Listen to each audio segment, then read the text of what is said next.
Sonko ak ay ndaw yu fare ci Benno Bokk Yaakaar ñoom ñoo doon jàmmaarloo niki démb waral ba am ñu bari ñu ci jëlee ay gaañu ci les jotaayu xabaar daa ngeen dégg ki nga xam te ne moom moo koy Bocar Diallo mu ñëwaat ci mbir moomu ani naka la demee. gannaaw loolee itamit daañu waxtaanee ci les jotaayu xabaar lu jëm ci wàllub campagne électorale ak yenn ci responsable politique yi fare ci biir Sénégal bokk na ci ñoom Mariama Sarr Diène Farba Sarr ba ci sax Ousmane Sonko mi ñuy yëkkati ay kàddu jëmale ko ci seen doxalin waaye itamit luñ namm ci campagne électorale yi ñu nekk. juróom-ñeent fukki at ak juróom gannaaw bam làqo Cheikh Ahmad Bamba Mbacké Khadim Rasoul niki tey fukki fan ak juróom ñeent ci weeru juillet ñu daal di koy fàttaliku mu daal di dëddu àdduna fële sa njaareem moom moomee nga xam te ne moom moo di borom fondateur bu mouridisme niki tey ñu koy fàttali bu baax a baax ci umma islamique bi rawatina fii ci Sénégal Cheikh Ahmad Bamba Mbacké liggéeyam ci mim réew bu raamandu dina ci indi ay leeral. gannaaw loolee ñaareelu xaaju xibaar yi mbokk yi lañ leen ci toftalal mu doon xabaari biti réew yi ak li gën a fës ci ëttu yëglekaay yi mbokk yi li gën a fës ci ponk yaa ngoog bu ngeen taxirloo ñu yaatal ko. xibaar yi ci suñuy kër FM. bisimila ñu nuy leen beneen yoon yéen yi nga xam te ni na safoo di teewlu sunu kër FM jamono ji comme nañ leen ko waxee woon ca ndorteel ya lañ koy wéyandee violence yi daal dinay tàmbali ci campagne électorale gi ñeel élection législative yu natt niki fanweeri fan ak benn ci weeru juillet gi ñu nekk fii ci diwaanu Kaolack nag niki démb tàngoon na lool rawatina ci nitub Ousmane Sonko yi ak ndaw yu Benno Bokk Yaakaar ñoom ñooñee doon jàmmaarloo waral ba ñu bari jëlee ci ay gaañu buñ sukkandikoo nag ci ka nga xam te ni moom moo jiite COJER départemental bu Kaolack di Bocar Diallo daal dinay xamle ne kookee di Ousmane Sonko dafa bëggoon porter atteinte ci seen intégrité maanaam lu ko taxoon a jóg du lenn lu dul gaañ leen Bocar Diallo ñu teewlu ay kàddoom. dañ doon def visite de proximité tey à Medina Baye malheureusement cortège Sonko bi attaqué ñu Yewwi Askan Wi buñ ñu attaqué lii ay preuve la bal bi nga xamante ne garde de sécurité am bu ko yoroon moo yeegoon ci sama kaw vitre oto mu bugg maa jam bal maintenant ginnaaw loolu gars yi ñi nekkoon ci sama wet ñu jël tànk bi xacc ko waa ji daanu bal yi ak chargeur yi ci bal bi lañ jógee lii nii c'est des preuves yi nga xamante ne Sonko moom moo ko indi fi bëggoon ñu rey te attirer attention nit ñi ki yore chef de sécurité bi dëgg nañ mu yor son téléphone là mu ne tirer et massacrer c'est ce qu'il a dit et tey jii yéen ñi bu ngeen xoolee ñett bal yi nii ak li fi nekk yëpp bu ko génnee woon loolu maara day taay lay doon donc nag am nañ ci li nga xamante ne kii ñetti blessé kenn ki c'est le responsable des zones de RDS Salmassoul Diallo il est admis aux urgences à l'hôpital régional El Hadj Ibrahima Niass kenn ki c'est Ahmada effectivement et l'autre mon chauffeur à moi a été véritablement victime d'une attaque donc loolu sama chauffeur bi man aussi également gaañ nañ ko sama vitre auto également ki yoroon animation bi dañoo jël dagg micro yi toj vitre yi yëpp donc loolu noonu day firndeel intention Sonko moom rebelle la moom nitu seytaane la moom yeekatu fit la te rey nit moo ko tax a jóg donc nag tey bu fekkonte ne amoon na nu mu demee jéyo waroon mënoon na am fii ci Kaolack donc ñuy artu di appeler également au calme à la retenue waaye lii daal dañ koy ñaawlu te it lii duñu teree def liggéey bi nga xamante ne entamé nañ ko tey jii. campagne électorale la ñuy waxandi ba tey bile yoon ak ki nga xamante ni moom moo di ministre Mariama Sarr mu ànd ak comité électoral communal bu Kaolack ñoom ñooñee dem doxub nemmeeku ki nga xamante ni moom moo di Diène Farba Sarr buñ sukkandikoo nag ci jaraafu Kaolack ba woon mi ngi xamle ne visite bi nu mel du lenn lu dul rendre hommage maanaam njukkal ki nga xamante ni moom moo di délégué bu direction générale bu pôle urbain bu Diamniadio ngir service yi nga xamante ni daal dina koy def ñeel diwaanu Kaolack ak parti APR ñu teewlu ay kàddoom. ñun ñoo ko yoreel te ci la ñu nekk nii di ci liggéey Diène il a tout fait pour le parti dem na fu ne pour le parti te dañ ko koy seedee reconnaître ko. comité électoral communal biñ koy teg dañ ne ñu def Diène Farba Sarr ci président d'honneur yi. monsieur le ministre vous êtes président d'honneur du comité électoral communal de Kaolack. looloo tax tey ci cadre boobu tey moo tax ñu ne nañ dem sargali Diène weesu na tey dugg ci ay délégation di yéeg di wàcc ñun ñoo koy sargal ndax lépp lu mu war a liggéey jàmbaaram ji mu ngi koy liggéey macha allah muy Ousmane Noël Dieng. kon nag yow say conseil lañ soxla say orientation ak boo sawaree rek foo bëgg ñu doxantu fa mais amatoo benn obligation looloo tax ñu ñëw tey pour delloo la njukkal sargal la fii ci Bongré loolu rek moo ñu indi monsieur le ministre bëgguma xuus parce que moo xuusee sama xol day tooy li ma bëgg a wax rek mooy comité électoral de quartier yëpp mettre nañ leen en place ñëpp ñu ngi def proximité ñi nga xam ne tey defuñu proximité wala dañu am jour de repos souvent dañuy ñëw kër ga parce que animation boobu aussi baax na audience yi ñuy def tamit ca kër ga dama ne nañ koy def ci mbedd mi ñu xam ne les choses sont en train de bouger loolu mooy waral parfois nga fekk ay nit ci kër ga comme démb amoon nañ ay audience looloo tax sax ma xaw a yeex mais dañu am ay audience yoo xam ne ñu taxaw lañu pour jàppale son excellence le président Macky Sall wut ay adresse ba ñëw ñu jël leen bëgg a def le suivi pour que ñoom ñëpp ñu ànd ak ñun ñu voté au soir 31 juillet 2022 ñu jël ndam li jox ko son excellence le président Macky Sall. mu ngoog mu doon kàddub Mariama Sarr ñeel xew-xew bi nga xamante ni daal dinañ koy def keneen koo xamante ni daal dinay àddu ci situation bi du kenn ku dul ministre Diène Farba Sarr moom moomee daal dinay rafetlu bu baax a baax délégation bi nga xamante ni daal dina koy seet si ba noppi daal di ci toftal que ne lu am solo du lenn lu dul ñu xàccandoo dóorandoo ngir jox ndam li njiitu réew mi Macky Sall Diène Farba Sarr ñu teewlu ay kàddoom. D'abord ma sant madame le maire bi nga xam ni ñun ñoo créé APR ensemble moom xam na man xam naa diggante yi xam nañ ko bu baax parce que ba APR nekkul dara j'ai pris ma responsabilité dans une réunion yëkkati loxoom ne ko yow man maay yow et donc man maa la yëkkati biir kaw c'est pas vrai j'ai pris ma responsabilité ñeneen mere nañ ma mais ce que je sentais c'est cela bu mu génnee ci gouvernement bi xam nga télévision laay wax président mu ngi dégg te dina ko dégg dugg naa bureau Macky Sall ne ko moi la sortie de Mariama Sarr vraiment je suis contre monsieur le président je lui dis et je lui dis ce que j'ai pensé te keroog dem naa këram seeti ko demaat ci bureau président Macky Sall mu may daa waa yow yaa ak Mariama Sarr sax lu ngeen seq di ma draaye man ko suma sœur la rek pour vous dire que à 2 reprises je suis parti plaider pour les causes de Mariama Sarr kooku du la def lu bon kooku yéenewu la lu bon ñi ma àndal ñëpp ku ne jël naa say militant dugal ca la ma am mais dama ni ay nit suñuy liggéey te joxoo leen ay moyens militants yi am ay moyens mais duñ mën a liggéey parce que njaboot soo amul loo fa yóbbu mais nan ngay liggéeyee jox leen liggéey moo gën ñu mën a jox seen njaboot mais man je ne suis pas di la jox ay t-shirt ay 3000 francs moi je suis pas un corrupteur de conscience dama lay jox loo xam ne mën nga ci dem continuellement loolu la essayé def 350 emplois te du Kaolack rek lat méngee partout fu la neex yéen Kaolack ngeen di wax même la création du parti mais c'est pas Kaolack simplement mais nag APR ça a été vraiment gangréné c'est dommage mais loolu yëpp jarul ñu koy wax parce que àdduna tey juboo la juboo ñëpp joxante loxo gagné loolu moo am solo vraiment le passé amatul sax solo c'est que da ngay wax rek ajuster un peu ne nii la pour que nit ñi xam mais loolu amul solo li am solo mooy li ma seq ak Macky Sall mbir mi coxor amu ci xam nga kenn la ñuy liggéeyal mooy le président Macky Sall man dépassé naa pour may soxore non c'est pas possible quand je serai vraiment au bas de l'échelle je ne le ferai jamais de la vie. Suñuy Kër FM. ñu wéyandi mbokk yi xibaar yi gannaaw ba benn waxtu ñaari waxtu jotee ba boot juróom-ñeent simili suñu studio ci campagne électorale yi Yewwi Askan Wi daal dinañuy def seen tukkib nemmeeku fii ci diwaanu Kaolack ni ki démb noonee rek ñoom ñooñee di leader yi daal dinañuy saafonteeg ñi nga xam te ne ñoom ñoo di askanu Kaolack kii di njiitalu Pastef di Ousmane Sonko daal di ci pëtaxlu addu ci situation bi nga xamante ni xew na fële sa Thiès ñeel seppip micro RTS bi mu defoon moomee Ousmane Sonko mi ngi ci indiwaat ay leeral ñu teewlu ko. bi leen bëgg wax tamit mooy mbirum RTS dama doon dootuma ci wax waaye naa ci wax lu tuuti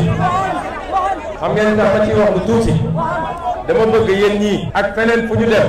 ngeen ban jaawat le ñaar agent yi ñëw di liggéey ay ndaw rek lañ dañ leen yónni ñu def seen liggéey du ñoom ñooy responsable li am bu leen kenn bundaxal tal bu leen kenn wax kàddu ku ñagas bu leen kenn def loo leen warul def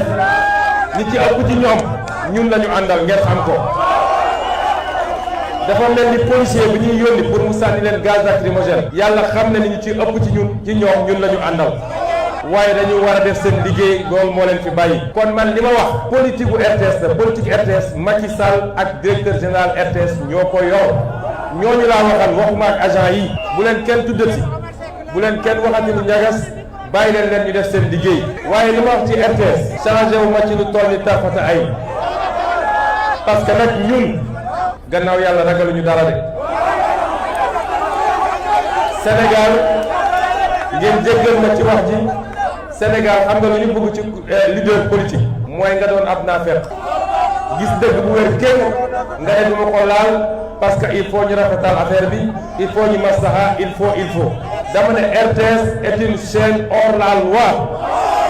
parce que loi moo ne ñun ñoo koy jox suñu impôt moom rek yeneen chaîne yëpp subvention mu ndaw la ñuy jox ci suñu impôt waaye RTS 100% budget ñun ñoo ko koy jox fi mu ne nii Macky Sall ko bëgg a tabaxal budget boo xam ne ëpp na 10 milliards xaw ma ñu ngi ko bëgg a tabaxal ab building suñu impôt moo koy tabax lan moo mën a justifier RTS ne man Ousmane Sonko moom Déthié Fall moom Mame Diarra Bousso moom Cheikh Tidiane Youm moom Khalifa Sall lu dul élection du ñu am 5 minutes de temps d'antenne war ñoo dugg RTS chaque jour nag mu jël Macky Sall di ko peinture suba ba ngoon jot Macky dàq ci Sénégal Macky gën a baax Macky rafet dama ne loolu dañ koy dénoncer ku mu neex dinañ ko dénoncer ku mu naqar dinañ ko dénoncer. mu doon kàddub Ousmane Sonko ak moom sax la ñuy desandi ba tey njiitalu Pastef bi gannaaw kàddu yooyu nga xamante ni yëkkati na ko ci RTS daal dinay addu ci leneen mbirub wot yi nga xamante ni moom lañ dëgmal ni ki fanweeri fan ak benn ci weeru juillet gi ñu nekk moom moomee Ousmane Sonko daal dinay sàkku ci askan wi ñu daal di sécuriser seen vote ndax ñii di waa Benno Bokk Yaakaar bëgguñ lu dul càcc li nga xamante ni moom moo di vote gi Ousmane Sonko ñu teewlu ko ba tey. kon dem leen vote ji neen leen yem ci loolu sécuriser leen vote bi xam ngeen ni sécuriser vote ne leen ma daanele foofu rek na ngeen sécuriser vote bi mooy na ngeen toog ci bureau vote yi na ngeen awal ne sax parce que nit ñi toog ngoon suba ba ngoon bu ñu ñëwee bu ko def seen yëfu caay-caay yooyu forcé bureau de vote yi buure heure yi xam ngeen li ngeen war a def ak ñoom parce que ñoom alkaati moo mën a taxaw ñu xaw ñoo ñemee ngeen ni romb nañ leen dañu ci biir kër yi li Khalifa Sall daan gàtt sa bu ñu demee ci bés koñ bu nekk xamante ngeen bu bokkul ci koñ bi ñu dugal ko ci bis jël ko fële mu ñëw naan day voté tàllal leen ko mu ñëwee ñeneen dugal ko ci bis la ca des nag bulletin baa ngi nii dem leen def porte à porte wax leen ak mag ñi wax leen ak ndaw ñi bulletin bi yomb na 8 bulletin de vote moo am Yewwi Askan Wi mooy bulletin bi amul photo xam nga loolu yomb na yeneen juróom-benn yëpp am na photo su ngeen di wax ak mag ñi nee leen juróom-ñett yëpp wala yeneen juróom-ñaar yëpp am na photo waaye ñu amul nataal amul photo boobu mooy Yewwi Askan Wi loolu yomb na kon victoire au 31 juillet 2022 Kaolack va rester parce que nag élection yi jógee Kaolack opposition la voté de doo voté élection 6 mois ci gannaaw nga ne opposition la àndal 6 mois ñëwaat nga dellu ci Benno Bokk Yaakaar Kaolack va rester entre les mains de l'intercoalition Yewwi Wallu. Suñuy Kër FM. ñu wax ba tey ci campagne électorale yi bile yoon ak ñi nga xamante ni ñoom ñoo di waa coalition ànd nawle ànd liggéey gannaaw ba nga xamante ni daal dinañ leen di gàntal seen candidature ñoom ñoo ñee jamono ji nee nañ duñ toog banque seeni yoxo ci élection yi ñu dëgmal ndax daañu ci fës ba ñëpp ràññee leen li nu mel di kàddub ki nga xamante ni moom moo di mandataire parti bi nu mel di Mbaye Ngom moom moomee sax mi xam leen ne daañu tànn ku ñuy àndal su waxtu wa jotee bu ko defee ñu daal di koy biral ba ñëpp xam ko Mbaye Ngom mi ngi ci micro Cheikh Ahmed Tidiane Dansokho. ànd nawle ànd liggéey effectivement suñu liste mujjiwul dem ci élection législative yi mais liñ ciy wax rek ñun am nañ ci programme lu ci mel ni programme bi ñu doon waxtaanee tey ak yeneen programme yi candidats yi nag ñu ngi fi dinañ xool candidats yi nga xamante vraiment profil la te sawar nañ ci ànd pour defar Kaolack parce que aussi ñun li ñuy def la finalité mooy Kaolack suñu gisee candidat yi nga xamante ni pare nañu même suñu leen falee jox leen baatu askan wi ñu fas yéene ñëw ànd ak Kaolack liggéey ànd ak mairie bi liggéey ñun dinañ xool lan la ñuy waxtaan ak ñoom ba fii nag kenn ñëwagul waxtaan ak ñun mais ñu ngi xaar mais aussi liñ ciy wax mooy programme bi liñ ci am idée mooy ñu bañ a nit ñi ku ci nekk tëb demal sa bopp militants yi ñu ngi fi je pense li leen monsieur le maire wax leer na nañ ñu def loo xamante ne ànd nawle ànd liggéey lépp ñoo ciy ànd je pense que suñu gisee ñi nga xam ne pare nañ pour ànd ak Kaolack vraiment ñun nañ ci jàpp mais suñu gisee aussi ñi nga xamante ni dañuy dagaan baatu dëkk bi pour jëfli leneen ñun dinañ ci xar suñu tànk tubéy ba nga xam ne profil bi nga xamante ni Kaolack moo ko tax a jóg ñun moom la ñuy soutenir incha allah. waaw xam nga nee nañ y a beaucoup de discussions am na ñoo xam ne ñu ngi dem ak a ñëw mais je pense que dernier jour sax avec capacité bi ànd nawle ànd liggéey am suñu décidé woo mën nañ faire basculer les résultats parce que am nañ les compétences am nañ les militants am nañ le dispositif stratégie bi ñu tegoon ci local yi ça reste d'actualité parce que en 6 mois dara mënu fi changer suñ ko appliqué suñ dispositif bi ñu appliqué woon vraiment kuñ ci bëgg soutenir kuñ ci bëgg àndal incha allah di nga am ndax.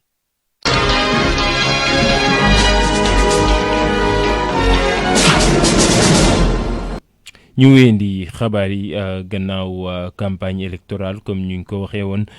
ci ndorteel la lu ñeel Cheikh Ahmadou Bamba Mbacké Khadim Rasoul mu juddu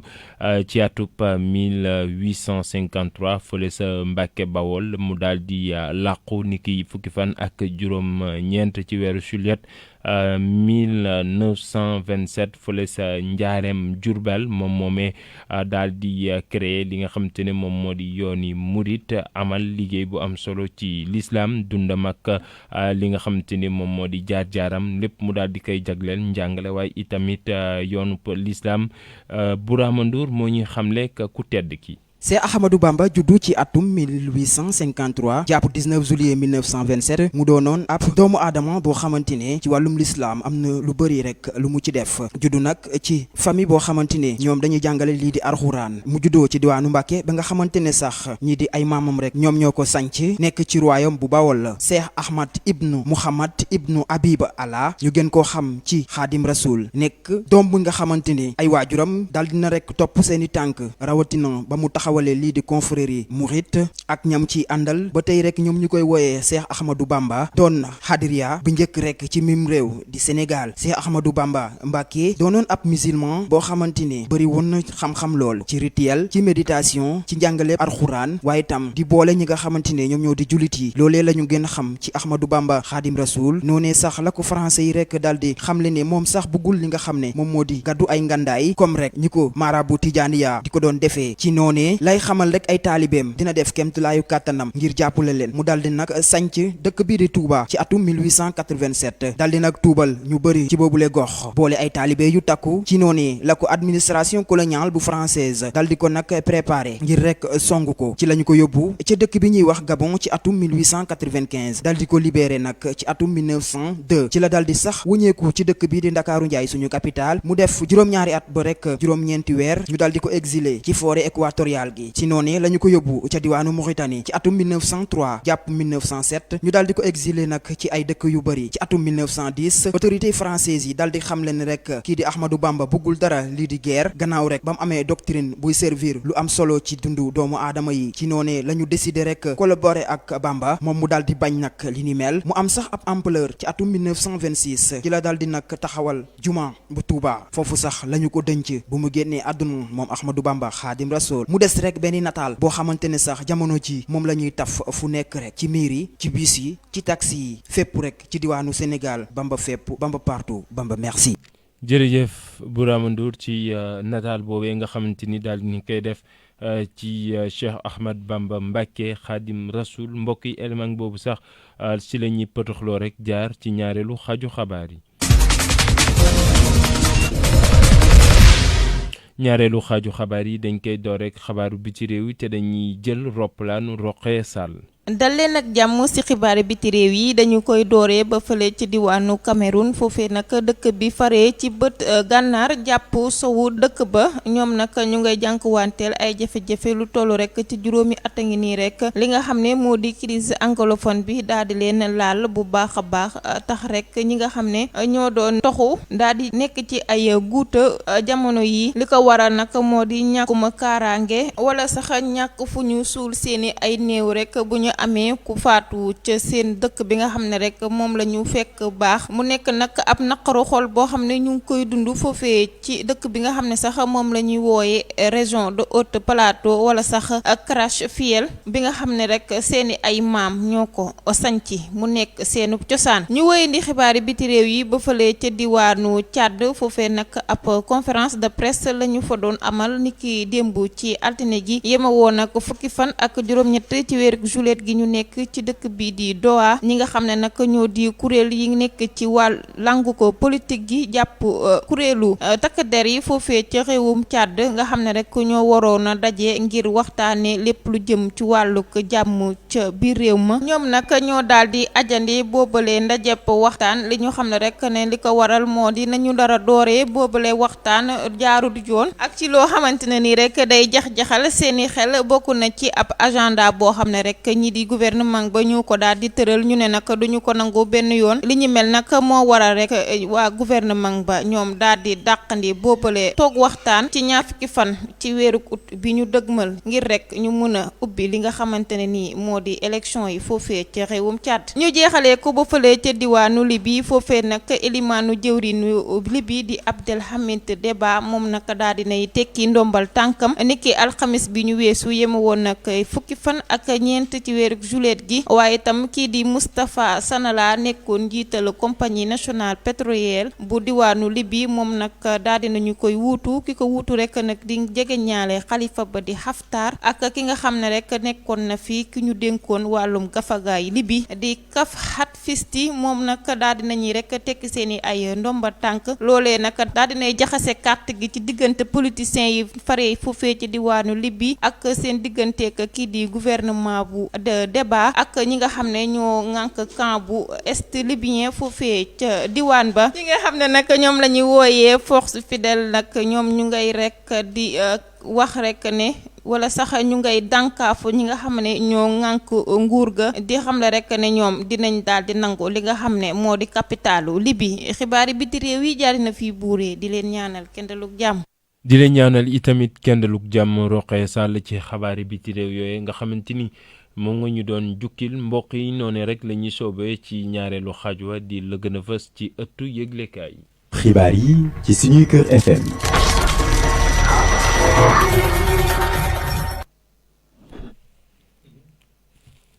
dal leen ak jàmm mbaa yéen a nga ca lu ñeel mbirub statistique ci xëyub ndaw ñi ci mim réew yéenikaay yu bari niki tey daal dinañ ciy xëy rapport bi nga xamante ne direction des statistiques du travail ak études yu ministère du travail ak dialogue social daal dinañ koy génne ñeel mbirub xëy ci mim réew ñu ñuy xamal ne lu toll ci ñaari téeméer ak fukk ak juróom benn këru liggéeykaay daal dinañuy daanu ñu tëj leen ràpp ci noonee lu toll si junne ak téeméer ak ñeent fukk ak juróom benn ni daal dinañuy ñàkk seen xëy li nu mel mi ngi xewee ci atub 2021 ci mim réew fii si mim réew yéenekaay bi rapport bi di ñu xamal ne lu ëpp ci këru liggéeyukaay yooye bokk na ci muy ñiy defar véhicule automobile motocycliste ba ci construction ak ñi nga xam te ñoom ñoo di fabrication yéenekaay bi di Walf Quotidien naan ñu xëy ci mim réew moom jafe-jafe dëgg la am ndax lu toll si ñaari téeméer ak fukk ak juróom benn këru liggéeyukaay daal di xëy ci atu daal di tëj ci atub 2021 loola doon na jafe-jafe waaye itamit lu ko gën a yokk du lenn lu dul feebar bii di coronavirus yéenikaay bi ba tey naan ñu li nu mel dafay firndeel rek ne mbiru jafe-jafe xëy ci bim réew mi ngi am ba léegi waral ba yéenikaay bi naan ñu état bi dafa mel ni defuñ seen liggéey ci secteur bi nu mel yéenikaay bi di Le Soleil national di ñëwaat ci li nga xamante ne moom moo di nit ñooñee nga xamante ni ñàkk nañ seenu xëy ci mim réew ak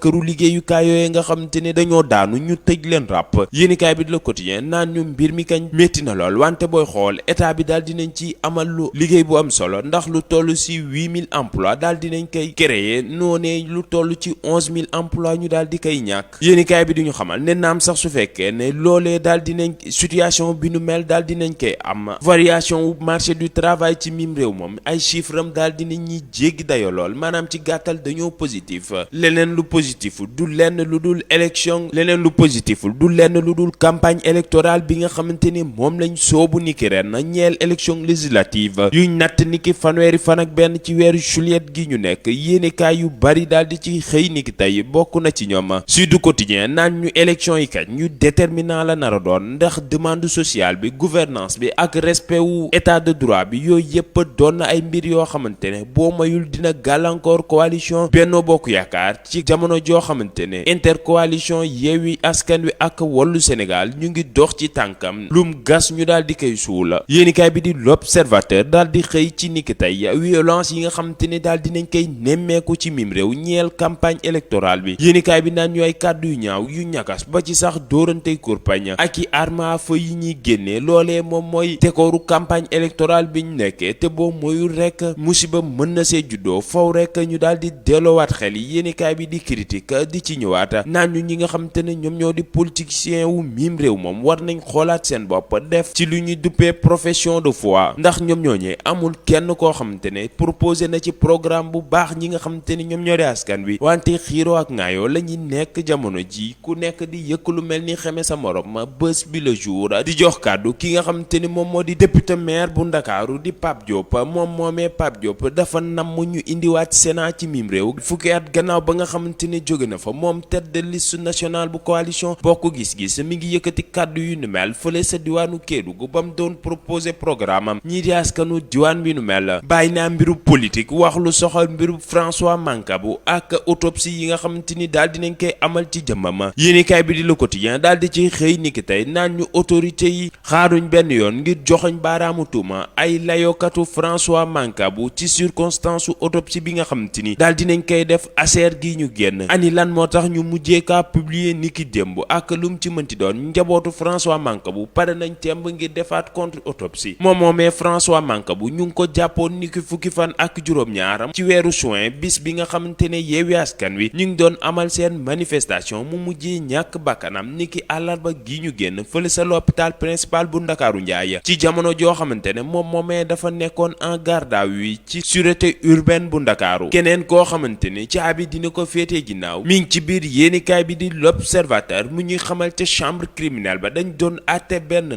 ndaw su jigéen moom moomee dafa faat ki nga xamante ne moom moo di doomam dafa faat liiram bi nga xamante ne ay atam bi ngi toll ci 1 ak 2 weer soxna soosee dëkk diwaanu Mbuur lum def du lenn lu dul bàyyi ba jëkkër jegéen mu daal di tëral doom ja daal di jël paaka bojji ko lu toll juróom-ñaari yoon gone ga mujjee ñàkk bakkanam danga may seetal lii rek ñaawteef bu nekk di nga ko dégg ci mim réew bu subaak jàmm mu ngoog mbokk yi loolee sax moom moo daal di këmmal suñu jotaayu xabaar bu ngeen taaxirloo ñu fàttali leen li fi gënoon fës bokk na lu gënoon fës ci les jotaayu xabaar violence bi nga xamante ni daal dinañ koy nemmeeku ci campagne électorale bi rawatina fii ci diwaanu Kaolack ni ki démb ñi nga xamante ne ñoom ñoo di élément yu Ousmane Sonko yu doon amal seen karawaan ci capitalu Mbossé bi ak ndaw yu Benno Bokk Yaakaar ñoo doon jàmmaarloo waral ba ñu bari jëlee ci ay gaañu ci les jotaayu xabaar dégg ngeen ki nga xamante ne moo njiitalu COJER départemental di Bokar Diallo doon indi leeral ci situation bi nu mel. gannaaw loolee mbokk yi daal dinañ ci toftal mbirub campagne électorale ba tey ak ñi nga xamante ni ñoom ñoo di responsable politique yi di Mariama Sarr Diène Farba Sarr ba ci sax Ousmane Sonko ñoom ñooñee nekk en pleine campagne électorale naka la ñuy def ba daal di dagaan baatu askan waaye itamit lan mooy seen bébét ci mim réew ak situation dëkk bi nan lañ ko gisee daal dinañ ci àddu waaye itamit wax li nga xamante ni moom lañ bëgg du lenn lu dul askan wi wotee leen ci élection législative yu ñu dëgmal daal di ngeen di dégg ñooñee di ay responsable politique daal dinañ ci toftal itamit taarixu Cheikh Ahmad Bamba Khadim Rasoul ni ki tey ci atub 1927 mu daal di dëddu làqu génn àdduna noonee rek Bourama Ndour daal di ci defar ab taarix bu yaatu ñeel li nga xamante ne moom moo di liggéey su góor su sell soose waaye itamit dundam gim jël rek jagleel ko li nga xamante ni moom moo di lislaam ak njàngub alxuraan daal di ngeen di déglu récit bu Bourama Ndour ñaareelu xaaju xibaar yi moom moo daal di këmmal jotaayu mu doonoon xibaar yi biti réew ak la gën a fës ca ëttu yëglekaay mbokk yi Mouhamadou Junior Cissé mu nekkoon ci waxukaay gi feggoog xarit gi Elimane Ka di leen wax bu leen toxal bu leen randal ndax ci kanam tuuti daa ngeen am ab satudien ci kàllaamab nasaraan ak lii di xabaar yi des leen di wéy ndek programme sunu Kër FM jërë ngeen jëf.